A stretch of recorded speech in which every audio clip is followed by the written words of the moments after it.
Alliance versus 2011 International Champions, Na'Vi.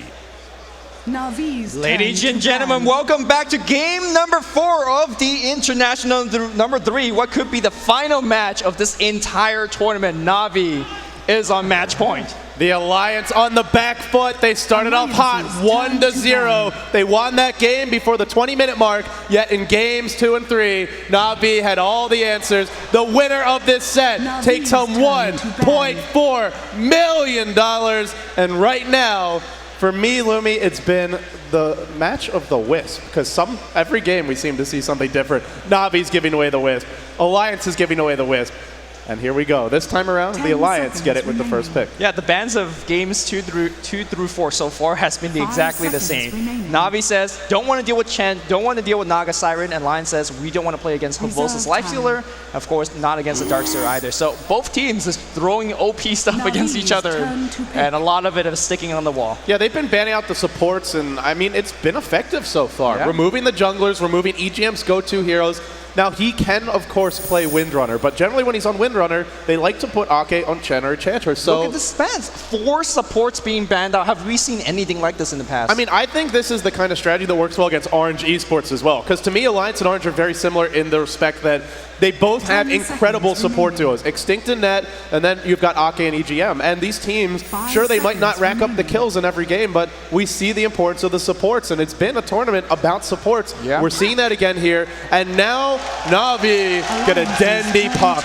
So it looks like a Funnick Batrider, a Havost Alchemist, a Dendi Puck. It seems pretty clear how they want to play these. They don't have any supports. Alliance, a Wisp, a Prophet.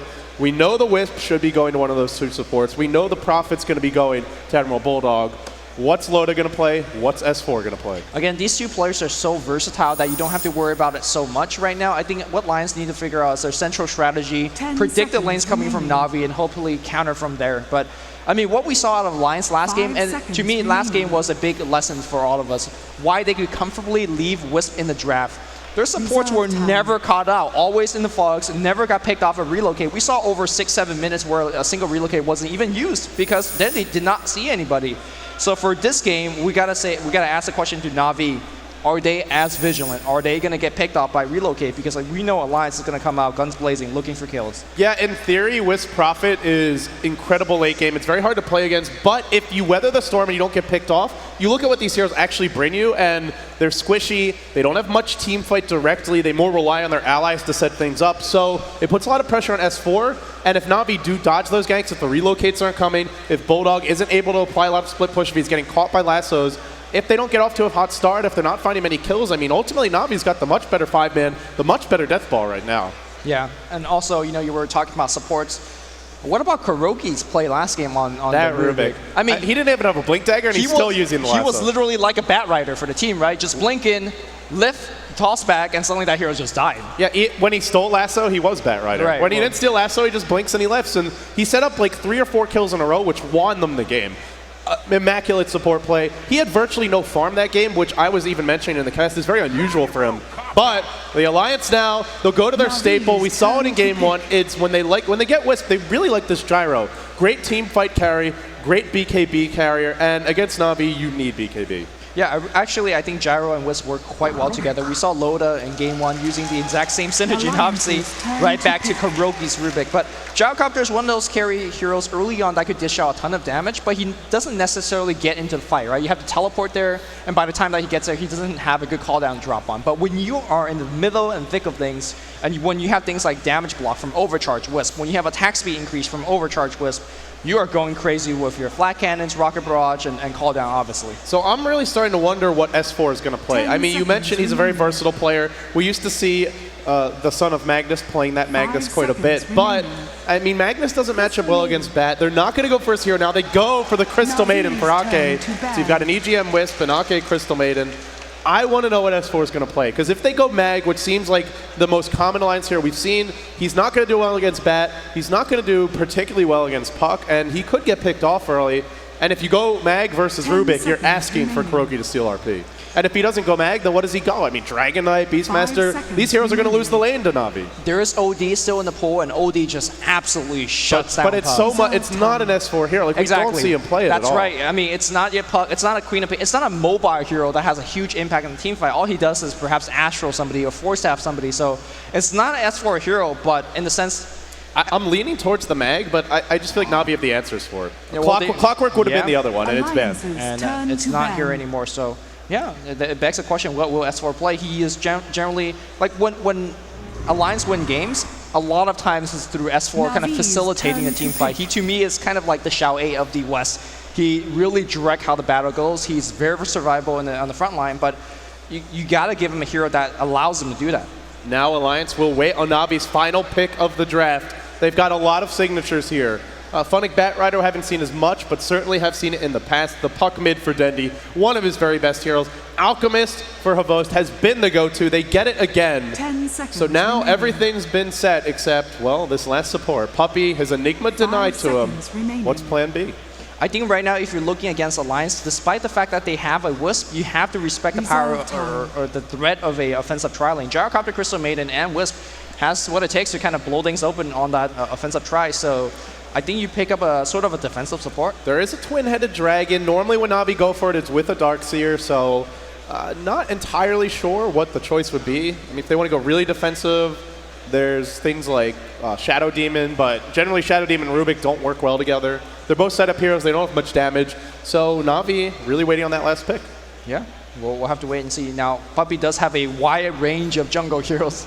We see him go Lycan But jungle in the past. they're all banned. Like, he banned most of them. He banned the Chen. No, not the standard one. I'm talking like out there jungle heroes, like Lycanthrope jungle. We've seen him jungle Shadow Demon in the past. So if he feels like his lane is okay, maybe he wants to get a little bit greedy. I think But- that's too greedy versus Alliance, because they will Definitely, punish that. yeah. They've got, like you said, the great aggressive tri-lane. I think, like you said, he needs a safe, stable laning support. Jakiro's an option. I mean, Alina's decent with Rubik, Leshrac if they want to push the tower early. If he goes for something greedy, that's something Alliance could just pick apart. Any possibility where S4 just says, Dendi, I saw you go Wisp last game mid. I'm going to take you right back in the same lane. A slight possibility, I suppose. I just feel like that means that Alliance really is too reliant on ganking. Like, if they go Wisp mid, then they're probably getting another support, 10 and that puts so seconds much remaining. pressure on their ganks, because as good of a carry as Gyro is and Prophet, well, Bane's the choice. There you go. Yeah. Safe, stable, defensive Alliance's support. turn They to are pick. lacking AoE from these supports, and they both are highly dependent on level 6, but it'll be hard to find a kill in this tri-lane. Either Rubik or Bane can help you to disengage. I mean, keep in mind that Rubik does give you AoE in the sense of Fable. As more importantly, you can still easily Nova. You can easily still call down. There's a ton of great spells that he can kind of But he pick at. needs the levels. Right. And that could be dangerous against Crystal Maiden. Yeah, it depends on how the lanes lined up. I mean, if Na'Vi gets a defensive tri-lane that is uncontested, 10 you know seconds Havost is going to remaining. get insane farm.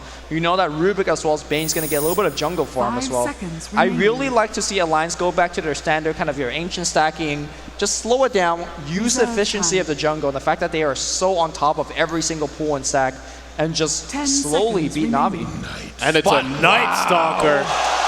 There's your tempo controller. There's your aggressive solo mid. A great ganker. Very hard to kill. The silence fantastic against Puck. Batrider as well. BKBs are now essential for Na'Vi or Yule Scepter, at least for Dendi.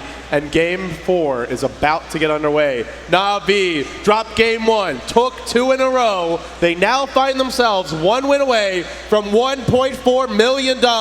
Alliance, well, they'll have to battle back. They got to win 2 in a row. Can they win 2 in a row? Your thoughts? Absolutely. They definitely can. You win this game, you go into the final match point with the momentum, with the advantage, and with the confidence to But take right the now, series. Na'Vi has all of that because it's their match point. They have a very, very stable draft. They have great heroes. They have Batrider, who, I mean, has been on and off depending who's been 5 playing what, but he's seconds still a remaining. huge hero. I think we're going to have to look towards EGM and see what kind of impact he's going to have in this game. EGM on the Wisp. Game 4 now underway. Here we go. Na'Vi so close. They can taste it. They can smell it. But they have not yet secured that Aegis for themselves. And on we go to introduce the players. S4 on the Alliance. The captain, the drafter. Heading towards mid is the Night Stalker. Rushing the bottle. Ake, support Crystal Maiden. Alliance, they've been denied in the aggressive tri-lane in the past. They won't go for it here. They'll go defensive. Loda on the gyro. EGM, your support Wisp. Bulldog, the Nature's Prophet. And on the Radiant side, Na'Vi, a lot of momentum riding on them for right now. Havost, your Alchemist. Funnick, your Jungle Batrider perhaps. Dendi could be playing the Puck. Kuroki on the Rubik, that puts Puppey onto the Bane.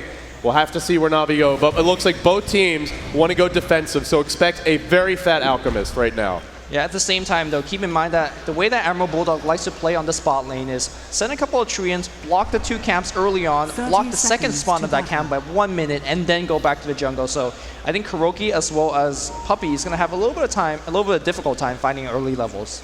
Yeah, and these are 2 very level-dependent supports. Bane, Rubik, they need level 6 a lot more than other heroes like Shadow Demon, Earthshaker, Jakiro, who is somewhat level-dependent, but they still offer you AoE. They still offer you a lot of control with minimal levels. So if Bulldog is able to slow them down early, it could really limit their ability to impact the mid-game, put more pressure on the carries. And now Bulldog, he's going for his very standard build. Gloves of Haste, double Clarity. He'll send his first 2 Treants into the jungle, 1 each direction, and then he'll simply look to block the camp. He'll do this again before the 1-minute spawn, and then, since at that point the camps only spawn once every minute instead of 30 seconds in a row, he'll head into the jungle and he'll rush the Midas. Yeah, Funnick's going to be jungling, as you said, and they do not want any camps to be blocked off, but these Treants are being really, really annoying. Yeah, he'll send 1 to block the camp, he'll send 1 to pull the lane back. So the lane is going to push a little bit, at least for now. The camp is blocked. This camp, however, is not.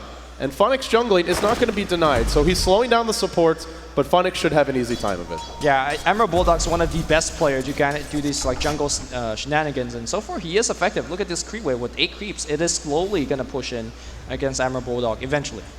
Yeah, he'll be resummoning Treants in just a second, 50 seconds in. He may actually miss the second block, though. No, he should just get it in time. Puppey can't sleep on both. So this camp has been blocked twice, and generally he goes right back into the jungle now, and that's what we're going to see. No, staying up the tower. He knows a big creep wave is coming. He knows. And Na'Vi have had enough already. Right. They're going for him. This is actually very smart because you know that's going to be 8 creep on the tower, and it's going to be a very, very easy dive. So you have things like Nightmare, you have things like Lift to set it up. And let's see if Admiral Bulldog senses it coming. They don't have ward, they don't have vision. Oh, he's going to go check.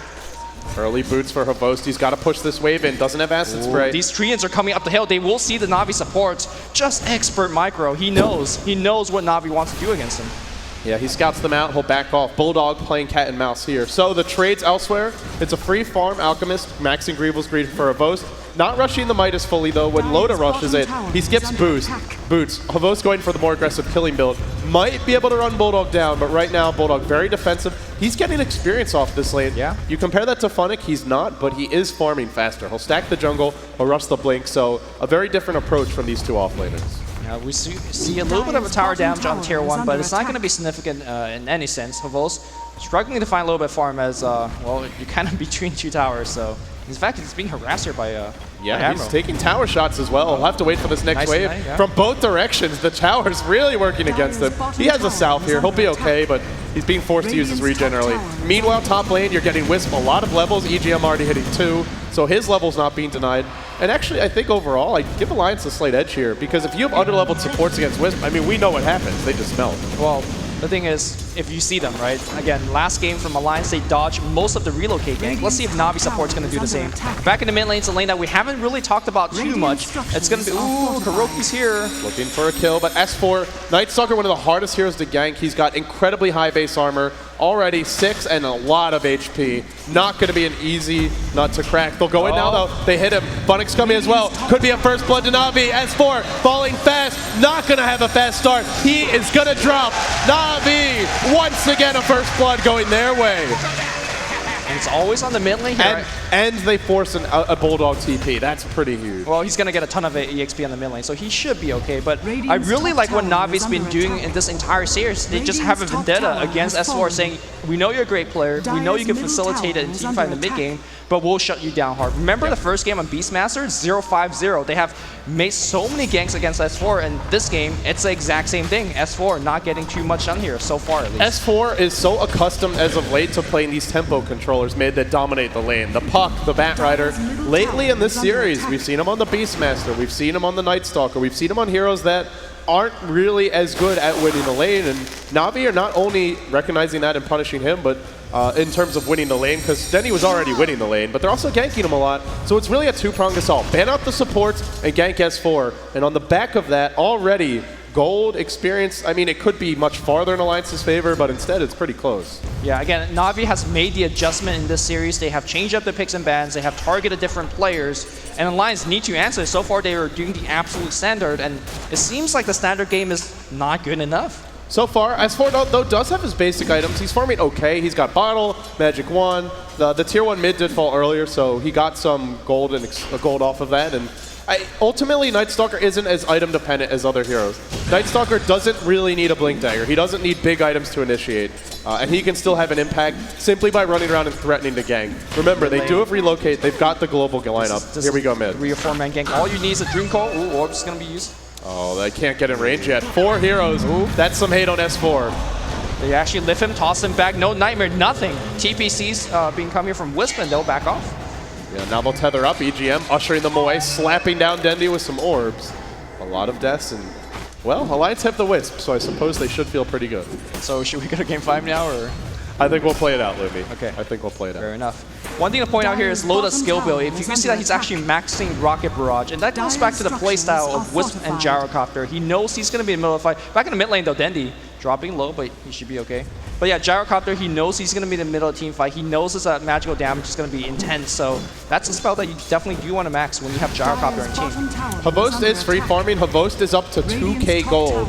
We've seen him normally, he likes the treads into straight Shadow Blade. He's been opting to skip the Midas most games. If he wanted a Midas, he'd already have it, so we'll just have to wait and see what he goes for. There is always that Battle Fury build, but against such an aggressive ganking lineup, it seems pretty greedy. Yeah, maybe you think he's straight rushing a BKB? That seems like overly defensive for Havost. Yeah, I don't think so. If he wants to go for that, I imagine he'll stop off at the treads for phase boots, and to me, it's most likely a Shadow Blade, but just it's interesting to see that he's holding on to his gold. Seems like he wants to keep his options open and isn't really sure what kind of game we have in front of us yet. Well, at the same time, Dendi has been pretty active on the bottle crawling on the mid lane, so maybe he just haven't picked it up. But we'll see exactly how it's going to go. But it's nighttime now, so Night Stalker, it is his time to shine. The first Nightfall, it is so important for the NS. And we'll see whether he's going to get his moves. Yeah, you can already see Night Stalker in the nighttime, as you might expect, has superpowers, right? He's got great vision, whereas a lot of other heroes can barely see at night. So S4 will see you, and you might not see him coming.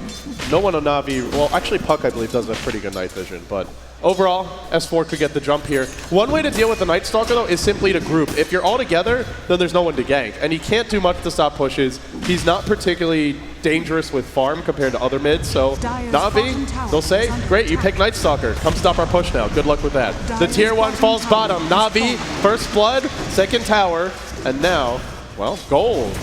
Got it heading their way. Experience, though, still very much in Alliance's favor. Despite the fact that Na'Vi has pushed down tier 1 tower, keep in mind that they're doing it with 4 or 5 heroes on the bot lane. Meanwhile, up top here, we see Loda pushing in. Meanwhile, mid lane, we see S4 pressuring the tower. So, despite losing at tier 1, I think Alliance is actually ahead. But if they successfully get this tier 2 without spending too much time, then all of what I said goes out the window. Funnick now using Firefly to clear out the creep wave. Na'Vi continuing to keep the pressure up here. And for the time being, S4 sitting back. He's rotating into the lane. We'll see some additional support coming soon. It's coming from Ake. He's jumping in, looking to go. He's got a Nova. Not cast it yet. S4 on the prowl, but lifted up, thrown in. Coil as well. Here's your call down. Loda unloading the damage. 2 to fall. Make it 3. Out Na'Vi in a headlong retreat. And Night Stalker's still alive right now, trying to get the slow. He does find it, and Funnick trying to fly off the cliff. Not going to be as we see EGM picks up a triple kill on the Wisp. Well, that's its level 6 if he ever needed one. Meanwhile, Dendi, though, he can make a play here on S4. The silence is there. Can't double damage, S4. No, Dendi's going to go down. It's a team wipe. Get out of here, says S4. I have a DD, I'm Night Stalker, and I'm moonwalking all over the bot river, and now they're going to be pushing the bot lane. Lumi, this game was 1-0. Na'Vi had the first blood. They took tower for tower. They were free farming their Alk, and in one fell swoop, Alliance is now leading 5-1. My goodness. They're not done. They're going to get the tier 1 tower. And you got to keep in mind, Night Stalker, nighttime. I mean, he's only strong half the time, right, in theory, but Mid lane, Bulldog's in trouble. Now an Alk stun. They're really diving for this. They've got to live. KuroKy coming in. It's 4 heroes mid. They do get Bulldog, but Ake's TP'd in. He's got a Frostbite, holding Havost in position. Hello, S4 coming in. Tether's there. Relocate from EGM, and Dendy's on the run. S4, how far will he go for this? How deep will he dive? He finds another kill. Dendy did not port to his orb and will fall. How did he not go to his orb? Did he get stunned? Just got picked off. I guess so. S4 able to run him down. Now, S4, now he's starting to demolish these towers. Treads up. Remember how poorly his lane went? He wasn't farming well. He got shut down. They ganked him, but all of a sudden, 3-1-2. Your Wisp 4-0-1. Earn and Arcane Boots for EGM. And now Lotus in his comfort zone. He's a one-position carry. He can go stack the Ancients if he likes. His team is map control. The one piece of good news for Na'Vi is that this aggression will end at a certain point. Nighttime will end. S4 will have his ult on cooldown, and the Alliance will be forced to play a bit more defensively. But that time is not now. This time is Alliance's. And here they go again. Smoked up. Na'Vi, no blink on Funnick. Puppey only level 4. Supports the reliability. He's about to get caught. He is so dead. Puppey not going to make it back from Dendy, trying to do whatever he can for his ally, but you see how dangerous it is to actually go into the jungle. That's the Prophet not teleporting. That is the Wisp not relocating. It's just S4 with the Crystal Maid and ganking, so this has got to get really, really dangerous very quickly for Na'Vi. Yeah, the kills are really important, but I actually think the fact that they took down that tower. Silence. It's going to be nukes. The teleport rotation from Dendy. He's got to cancel it. And that's going to free up Loda. That's going to free up Bulldog. They can farm Na'Vi's jungle. Na'Vi are really getting constricted. This is how Alliance were winning all their games throughout the group stage, throughout the main event. S4, he finds a few kills, and the game just breaks wide open. They starve you. They put you on a diet. Relocate back mid. They see KuroKy, and he is so dead. KuroKy, no chance. Back on the bot. We see Admiral Bulldog trying to stop the TP. Can Puppey make it home? Yes, but barely makes it home. Just by the skin of his teeth. There's Treads coming soon. The Alliance right now, S4, he's looking for more. He's hunting Dendy. No blink for him. And in fact, they'll back off. They'll head back towards mid. But another tower falls for the Alliance, mustering their courage. And they're pinging Roche. And look at this map right now. Na'Vi, their map control, they're in the dark, and you do not want to be in the dark against any of these Alliance heroes. Not Night Stalker, not Prophet, and most certainly not Wisp. Na'Vi way farther behind than any graph could ever show you. Yeah, I mean, it's just spectacular play. Alliance recognizing when they're strong, when they could snowball out of control. And here comes a Roshan. Will not be able to defend this. Orb already thrown out, so Puppey or Dendy's not going to have it for quite a bit. I think the Age just goes freely to Alliance. I mean, normally you look at Na'Vi's lineup and you say, oh, they can easily contest Roche. They've got Blink on Bet. They've got a Puck with Blink, but no, they don't have any Blinks. They don't have level 6 on Rubik. And Puppey, well, he's walking around right now, level 4. So that Roshan falls, and Alliance, 10-2. They're really hanging on here, turning this series around perhaps. They need this win. Then we go to a decisive game 5. And Lumi, I gotta say, if they win this game, are we gonna see a Wisp ban? No, I don't think. No. Puppey's gonna say, I'm gonna stick to my guns here. Okay. Well, maybe he'll get the Wisp. We'll see who gets that first pick. Well, Alliance haven't won it yet. You do not count on Na'Vi. This is a team that has a ton of resilience. Watch out though, Na'Vi, 5 heroes top. S4. Oh, S4. He's not the best hero to go on generally. He's got Aegis, he's got Armlet. And actually this is it looks like Na'Vi's gonna back off. So we can talk about S4's Night Stalker because he plays it a lot differently. The old Night Stalker builds, I mean, we've seen a lot. Synderen love to go for Eul Scepter. You can Eul's one hero while you focus another. We've seen other Night Stalkers. The standard build is Earn into BKB. Here we go though. They found Havost. It's nighttime Havost, and Night Stalker's on you. Relocate comes. Havost to fall. Instantly he melts. Down again. Still no Shadow Blade. Not having that free farm he had previously. Yeah, you were talking about the build that S4 has gone for. He's going for armlets, he's going for treads. That is a ton of HP on the front line. And a lot of teams like to just blow up, or at least try to blow up S4 on the front lines when he initiates. You're not going to do it against Night Stalker. It's a semi-carry build. The armlet toggling as well, just really hard to deal with if you're not able to fully chain stun him. And you look at Na'Vi and you say they should be able to fully chain stun him. They have so much lockdown, but a lot of it, it's hard to get into the fights and use it. Like this Bane doesn't have his grip, and even if he did, it's tough for him to jump in. Same for KuroKy. Level 5. I still think the key to this game is that Na'Vi supports have been shut down. Alliance's supports are on a roll. There's a Crystal Maiden with a friggin' Ogre Club. If she gets off a roll, which by the way, Ake has skilled. Ake has used with great effect that freezing field. in previous matches. I just feel like Na'Vi, their supports are too poor and too under level to have an impact, and their 3 cores are not equipped to fight this game 5v3. I absolutely agree. I mean, earlier you were talking about the lack of vision for Na'Vi. It's not like the Na'Vi support don't want to ward, they just have no gold to ward. So you see Puppey kind of walking around with a new sets of wards being picked up, but he can't really ward by himself. He doesn't know where the enemy wards are. He could get relocated upon, he could get teleported upon by Prophet, so you can't actually ward unless you go into the jungle as 4 or 5. Think of that. Like, what does Puppey do? He's warding going to be very defensive. We were casting a game earlier with Havos where he had a Midas, a Phase Boots, or actually it was Treads, a Lothar's Edge, or rather a Shadow Blade, and more gold at this stage in the game. He doesn't even have upgraded boots. He doesn't even have a Shadow Blade. He went Greevil's Greed Max, and his net worth is sitting 3k gold behind that of Loda's. And it's not because Havos is missing last hits or can't farm. It's because it's not safe to farm. If he goes to farm, he dies. The map control of Alliance is allowing them to do what they do best, which is once they get ahead, to pull farther and farther ahead. At the same time, Na'Vi have a lot of lockdown, a lot of heroes that can go late.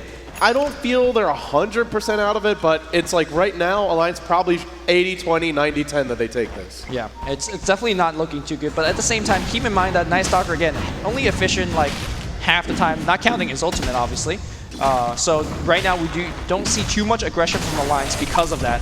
And I think right now Na'Vi needs to get something done, whether it's setting up a gank, whether it's just passively farming. It seems like they have chosen the latter.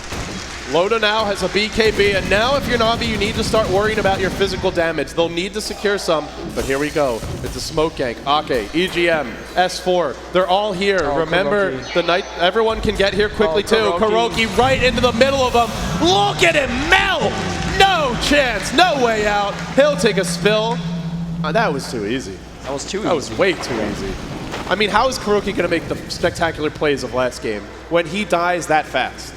It's nearly impossible to do anything with that Ruben. Yeah, you were talking about Na'Vi needing some physical damage. I mean, there is none aside from Havos, who has some. But if you look, he's got 900 HP. Like even in Chemical Rage, he's got 3 armor. He is not going to last long. Right. I mean, you imagine, when the fights are coming out, he's going to have something like a BKB. Maybe if he's going to have an AC. But if you look at the build that Loda's going for, he has a ton of tank. I mean, once he finished the Helm of Dominator, he's gonna have like things like 18 armor, Radiant's magical top tower immunity. has fallen. He's gonna be shooting with Lifesteal, and of course, let's not forget about Overcharge. That thing blocks a ton of damage as well. Nighttime is Dire's available for middle tower S4. is He's under level attack. 11. They took the tier 2 top. Na'Vi, the map feels really claustrophobic right now. They've got their blink on Funnick. The blink's out on Dendi. They have a smoke.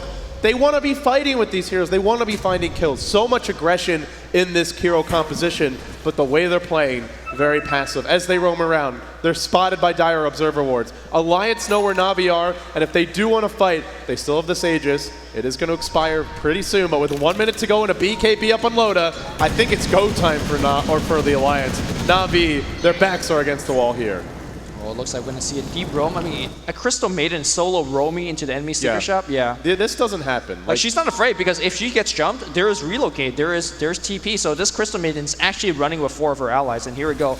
They want Havos up top. He's got the Shadow Blade and Azure Detection on the Dire. This is like watching a Cocker Spaniel run up to a Doberman and just say, I got you, man. Here we go. Havos, he's Shadow Bladed up. Aegis soon to be reclaimed. They have Sentry wards, but Havos juking into the trees. He's got a Dire's TP. He's top probably tower blading is through. under attack. Not TPing out yet. He'll dodge the gank, so nice movement by him. But again, Alliance aren't investing too much in that. They smoked, but Bulldog's farming. They always have relocates, so Loda's farming during this time.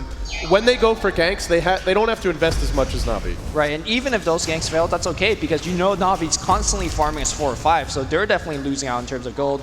Yeah, the charts are just not favoring Na'Vi right now. Still, Na'Vi withstands the storm. They hold on to their tier 2 mid. The Aegis now expires, so they'll have a respite. But nighttime number 2 is coming, and let me tell you, Night Stalker, it really is a nightmare playing against this guy when he's winning, because that second nighttime lasts a whole lot longer than the first. I mean, he's also got 2,600 gold in his bank. Any guesses on what item he might have? A BKB would be the obvious choice, but I mean, a Basher's a possibility. Does he even need Heaven's a BKB? Halberd is a possibility. Yeah. Hell, a straight heart for S4 wouldn't surprise me too much. Aghanim Scepter is often not bad either. If you want a map control, I think Ags and then get a gem is the single best build you can go for. Well, And the reason for that is, for those who don't know, Night Stalker's ultimate Darkness, when he's got an Aghanim Scepter and it's, or when it's nighttime period, he gets flying vision around him. So if you have a gem, there is no way to ward the map. Everything will get dewarded. yeah.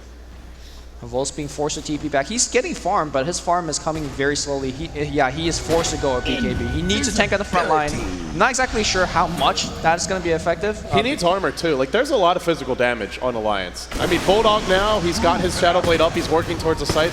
Sure, he's got a BKB, but that's only the start. There's so much physical DPS from Alliance that he needs AC, and he might even need the start makings of his next item to live through that next team fight. Here comes S4. He's roaming, again, by himself, but if he finds a good one, he's going to be expecting a relocate. He's expecting a TP, checking all the obvious kind of neutral camps to find one. But again, Na'Vi forced to rotate S4 or 5. They're smoked up as well, and if that smoke breaks, they will know if this hero's nearby. Again, I just want to point out that every time it's nighttime, Na'Vi are playing differently. When it's nighttime, they roam as a pack, they don't farm on their own, they're playing more defensively, and if they go for aggression, it's as 5. Whereas Alliance have that option, or they can just farm.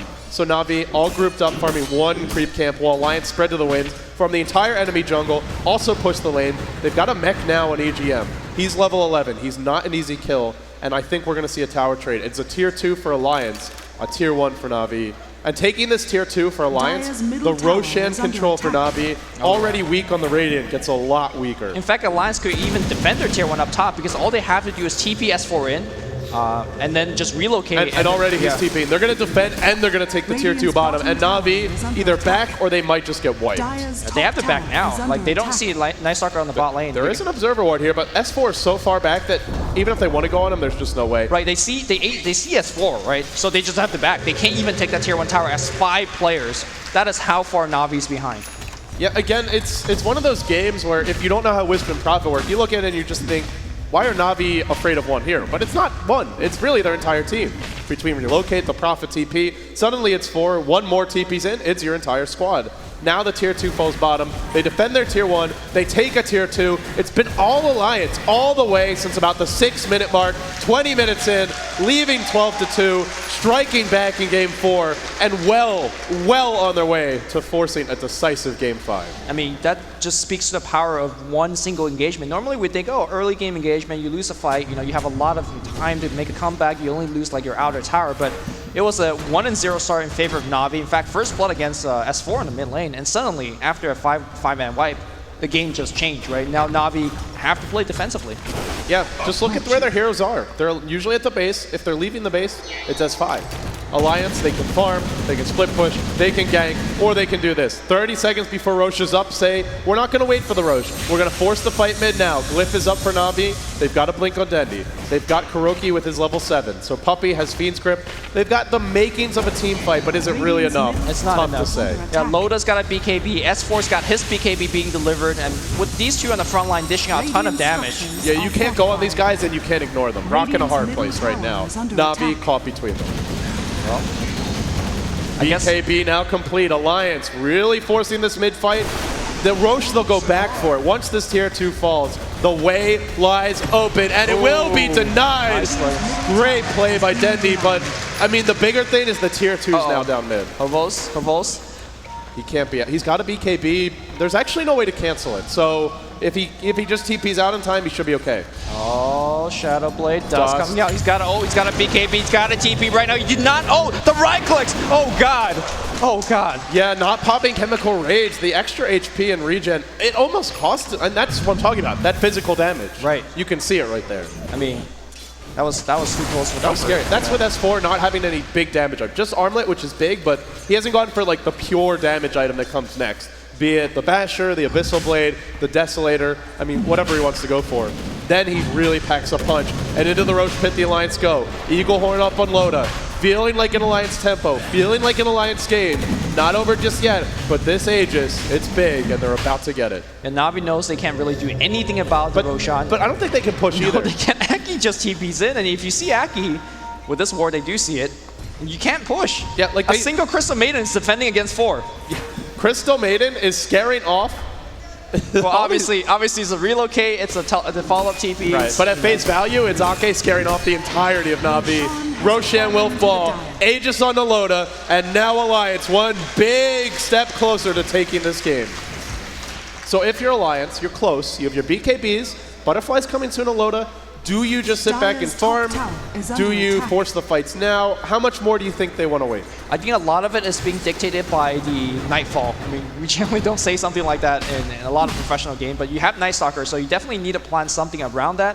And obviously, you have to kind of intertwine with your Aegis timing as well. I think they have enough items to go right now, because if you look at Na'Vi, sure, they have decent team fight with a, let's say, good Alchemist stun, with a Puck Dream Coil. With so many BKBs available on lines, they don't really have to be afraid of anything. They could just charge right in. Yeah, Firefly just used Alliance. If they wait this out, S4, or rather Funnick, is going to have a hard time getting into the fight. We'll see if they actually commit. S4, onto the high ground he goes, toggling the armor. Now he turns it off. No leap yet. Funnick, Firefly will soon fall. He has managed to delay the creep wave, but Alliance will just wait it out. They haven't even brought Bulldog to the fight. Ultimate Orb up, now he'll TP in. Could pressure bottom. He's pressuring top though. He's looking to force this. I think Alliance, if they just get a buyback out from Na'Vi, you just back off and you keep on farming. Well, the one thing that they have to be careful about is Funnick. If Funnick gets a Blink, Lasso, and then Force Staff, there is Here we go. no way. Havos coming in. Alliance, they don't have a gem. Actually, they do have a gem on EGM. S4 just doesn't Radiant's care. top tower He gets is under stunned and attack. he keeps on rolling. There's no glyph. This tower's falling soon. Kuroki, something stolen. There's Lasso, a Force blink. Staff backwards. You gotta kill EGM quick, and they will not. Back. The mech coming out, the call down comes down. Havos trying to right click, but he just does not do any damage. S4 Double melting. kill for Loda. 3 on the deck. Havos not going to win this fight. Not against Alliance. Their full might unveiled. They take 4. They only lose 1. This is Rax. This might well be game. 16-4. 25 minutes in. Na'Vi getting smashed. Yeah, they lost to Crystal Maiden, they lost to Wisp. Wisp popped back and relocated back in the fight, but immediate Rax. In fact, Dendi trying to make some play. Dreamcoat used Lotus dropping low, but lifesteal and armor, as well as HP from the BKB, Radiant's says no bottom problem. tower Yeah, that is was a under really nice attack. play by Denny, because if you can at least pop the Aegis there, it's a pretty safe play. He's going to be able to jump out, but not able to do it. So the top Rax will fall. Ranged to melee. Alliance are really on a roll. They're feeling hot. Yeah. I mean, Na'Vi, I'm not exactly sure how they're going to make a comeback, but it's got to come through from Havos. And Havos dying in these team fights and not picking up any kills is an issue. In fact, in that most of the team fight, he tried to focus on the Ake. The Crystal Maiden could not get the kill. And by the way, Crystal Maiden's going for a BKB. And when she gets a BKB, I'm going to lose it because we're going to see some fireworks. Yeah, I mean, actually, they did kill her there, but it took so that's right. long. Yeah. It's like, is it really worth it? Probably not. S4 in the front lines. He's got the gem now. BKB off cooldown. He's got a haste as well. If Na'Vi got to run, they're screwed. They already are, but here we go. There's 3 minutes to go on this Aegis. Silence thrown out. Funnick jumping in. Does catch EGM. EGM, no buyback. If he gets caught, could be bad. Low, but Max up. Puppy just gets smacked down. This Puppy will fall. Dendi next. S4 out of control, and it looks like possibly the end. 3 dead. Double buyback from Na'Vi. Just giving too much ground here. Dendi leaping in, jumping out. Still no reward. They got some chain stun, they got some lift. Kuroki trying to fight against everybody. Kuroki though can't tank it up. Lotus dropping low as well. That's a 2-man coil. They want Ammo Bulldog, but Lotus gonna get dropped. They spent a lot to defend this. A lot of buybacks Another here. buyback coming out here. Ammo Bulldog gonna get focused. Navi's gonna make a successful Oh defense. no! Lotus alive. Can they lock him down? They need a stun. Nothing there. He slept. They prep and they wait and they get the gem as well. If Na'Vi hold, now it becomes a big fight. But Havos falling fast, not dead yet. There's no Fiend's Grip. Now Lotus tries to run. Oh wow! I think they might actually do this. There's a Wisp relocate. Too late. Lotus dead. 21-9. Na'Vi hanging on for dear life. But Lumi, they spent a lot there. They spent a lot, but it's definitely a ray of hope as Na'Vi wins. That is their first team fight they won in 27 minutes. So buyback be damned, they gotta get something going their way. Let's quickly check out what they have made out of that team fight. Funnick up to about 1,600 gold. Puppy spending buybacks, got nothing. Dendi's picked up an enemy gem and has an ultimate orb. So if he ever picks up a Hex, perhaps, maybe we're gonna see some signs of life. Kuroki obviously has a support and also dying quite a bit. Not gonna have too many items. Yeah, I think Alliance just got a bit overconfident there. Na'Vi didn't spend their buybacks right away, and they felt like we can just force this fight and win the game right now. You know, they're anxious to get to that game 5. They're anxious to have match point for themselves, and Na'Vi held their buybacks for a while, used them when they knew they could secure kills. Na'Vi played it really well, but for Alliance, they're normally such a patient team. I mean, you can tell. This is the Grand Finals, man. Everything's on the line. Right. There is a gaping hole in the Alliance strategy, and Funnick has kind of exploited it twice, which is if he jumps in, lassos one, and force that backwards, there's no stopping it, right? There's really no real stuns that could actually stop that movement. He's been focusing on EGM every single time because he gives his team so much. He gives his team overcharge, which is 20% damage reduction. He gives them mech, he gives them a ton of healing. So Wisp is the person that you gotta focus, but at the same time, you have to have enough burst damage. He's been surviving these team fights. He's been meching, and once he gets his off his mech, you have wasted way too many nukes, you have wasted way too much right click. So the focus fire on EGM has to be perfect. Yeah, it's been great. Funnick's found a lot with minimal farm, with a hero that is a bit squishy at this point. His timing's been impeccable. Still though, Alliance, that next Roche is coming, and this next one's gonna matter a whole lot more. Because now Loda is one item away from being God in these fights. Once he gets Satanic, there's just no killing him. I mean, I just don't think they have the damage yet. Maybe if they lock him down before he BKBs, maybe if there's no Wisp relocate to save his life and turn around, but then you give him an Aegis and they gotta kill him twice, and that is very difficult. Yeah, take back what I said about Flaming Lasso. That is not an option anymore because Admiral Bulldog's got a Cypher Vice. So he blinks in, you lasso the Wisp, yeah, he's gonna get hexed, and Bat's gonna get focused. And like you said, he's not tanky at this point, so Admiral Bulldog and the rest of Alliance is just closing the gap, and I don't know where Navi's going to find some wiggle room, but they need to find something. Yeah, I think we're going to see them just settle down, maybe go for a relocate gank, but if there's no easy, safe kills, they'll just farm until the next Roche. They've got the positional advantage for it. They have a lane of Rex down. You can see that right now they see most of the map. Na'Vi sees maybe a quarter of it or so, and a lot of their jungle is completely dark. Alliance, map control solid. Roche should be advantage to you, and with the BKB on Loda, it's hard to actually go in on him. If you go in with that, like you said, you just get scythed up. Alliance, patience from them.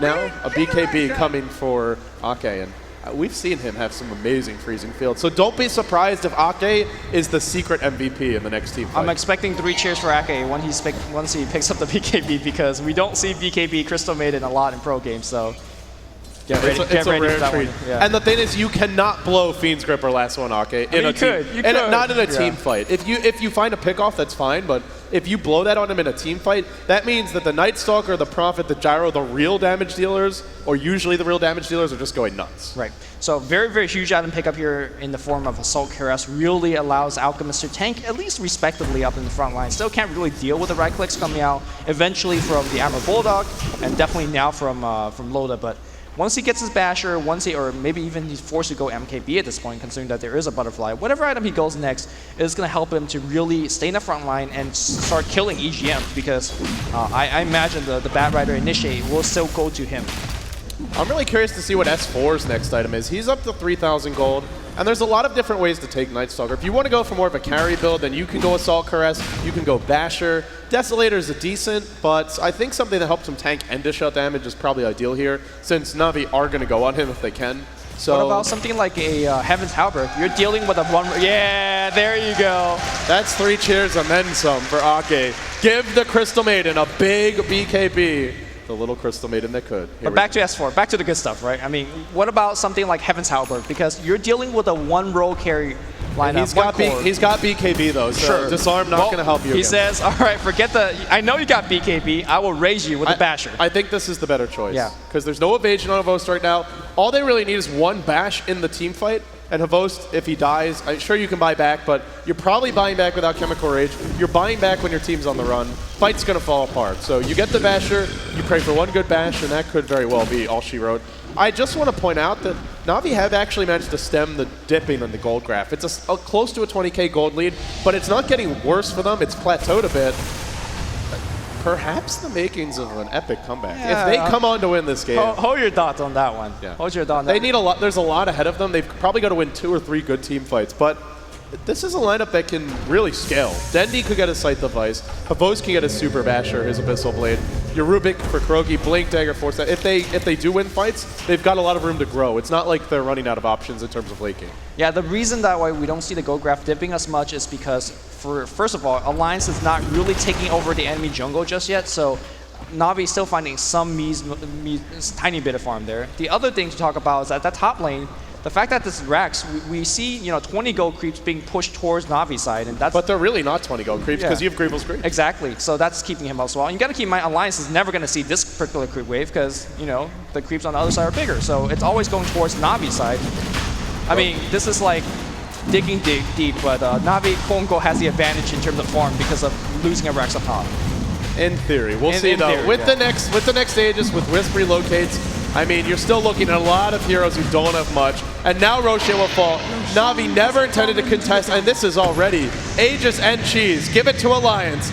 They're close. They need one good push, one good fight. If they take 2 lanes of Rax, Navi pretty much out of this game. Right, yeah, right now Navi simply just do not have enough damage output. In fact, everybody from Alliance could just like right-click with their BKBs and they probably would just straight up out-damage Navi.